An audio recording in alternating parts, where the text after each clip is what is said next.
সহজ রাষ্ট্রবিজ্ঞানে সকলকে স্বাগত জানাই। আজকে আমরা একটি গুরুত্বপূর্ণ প্রশ্নের উত্তর জানব। এটি হলো ৭৪তম সংবিধান সংশোধন। এই প্রশ্নটি এবার উচ্চ মাধ্যমিক চতুর্থ সেমিস্টারের ৪ মার্কের জন্য একটি অত্যন্ত গুরুত্বপূর্ণ প্রশ্ন। তাহলে চলো এই প্রশ্নের উত্তরটি আমরা দেখে নেই। ১৯৯২ খ্রিস্টাব্দে গৃহীত ৭৪তম সংশোধনী আইনটি স্বায়ত্তশাসনের ইতিহাসে এক উল্লেখযোগ্য অধ্যায় রচনা করেছে। এখানে ভারতের পৌরসভাগুলির জন্য একটি সর্বভারতীয় রূপরেখা তৈরি করা হয়েছে। পৌর সংস্থাগুলি এই আইনের মাধ্যমে সাংবিধানিক স্বীকৃতি লাভ করেছে। এই আইনের উল্লেখযোগ্য দিকগুলি হল: ১. পৌরসভার শ্রেণী বিভাজন। ৭৪তম সংবিধান সংশোধনী আইনে ৩ ধরনের স্থানীয় সরকার গঠনের কথা উল্লেখ করা হয়েছে। এই তিনটি কি? নগর পঞ্চায়েত, পৌর পরিষদ এবং পৌর নিগম। ২. পৌরসভা গঠন। এই আইনে ৬ সদস্য বিশিষ্ট পৌরসভা গঠনের কথা বলা হয়েছে। এরা হলেন: এ. প্রতিটি ওয়ার্ড থেকে নির্বাচিত প্রতিনিধি।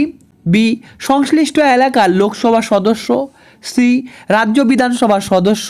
ডি. পৌরসভার ভোটার হিসাবে তালিকাভুক্ত রাজ্যসভা এবং বিধান পরিষদের সদস্য। ই. পৌর সংস্থার বিভিন্ন কমিটির সভাপতি। এফ. পৌর প্রশাসনে বিশেষ জ্ঞানসম্পন্ন ব্যক্তিগণ। ৩ নং পয়েন্ট, ওয়ার্ড কমিটি। পৌর প্রশাসনকে বিকেন্দ্রীভূত করার লক্ষ্যে এই সংশোধনী আইনে ৩ লক্ষের বেশি জনসংখ্যা বিশিষ্ট পৌরসভাগুলির জন্য ওয়ার্ড কমিটি গঠনের কথা বলা হয়েছে। ৪. আসন সংরক্ষণ। এই আইনে প্রতিটি পৌরসভার মোট জনসংখ্যার অনুপাতে তপশিলি জাতি ও তপশিলি উপজাতিদের জন্য আসন সংরক্ষণের কথা বলা হয়েছে। ৫. মহিলাদের জন্য আসন সংরক্ষণ। এই আইনে পৌরসভার সমগ্র আসনের 1/3 মহিলাদের জন্য সংরক্ষণের কথা বলা হয়েছে।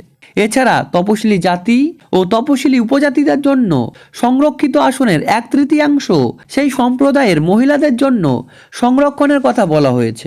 এর পাশাপাশি তোমরা প্যারা করে লিখবে। এছাড়াও নিরপেক্ষ ও সুষ্ঠু পৌর নির্বাচনের জন্য একটি রাজ্য নির্বাচন কমিশন গঠনের কথা বলা হয়েছে। তোমরা এইভাবে লিখলে আশা করি ৪ মার্কের মধ্যে ৪ মার্কই পাবে। আশা করি ভিডিওটি ভালো লেগেছে। এই নোটটির পিডিএফ পেতে চাইলে এই নাম্বারে তোমরা যোগাযোগ করতে পারো। পিডিএফটি তোমাদের ফ্রিতে প্রোভাইড করা হবে। তার বিনিময়ে তোমরা চাইলে চ্যানেলটি সাবস্ক্রাইব করে দিতে পারো এবং চ্যানেলটি শেয়ার করে দিতে পারো। তাহলে আজকে এই পর্যন্তই রাখছি। ভিডিওটি শেষ পর্যন্ত দেখার জন্য অশেষ ধন্যবাদ। I really appreciate your time.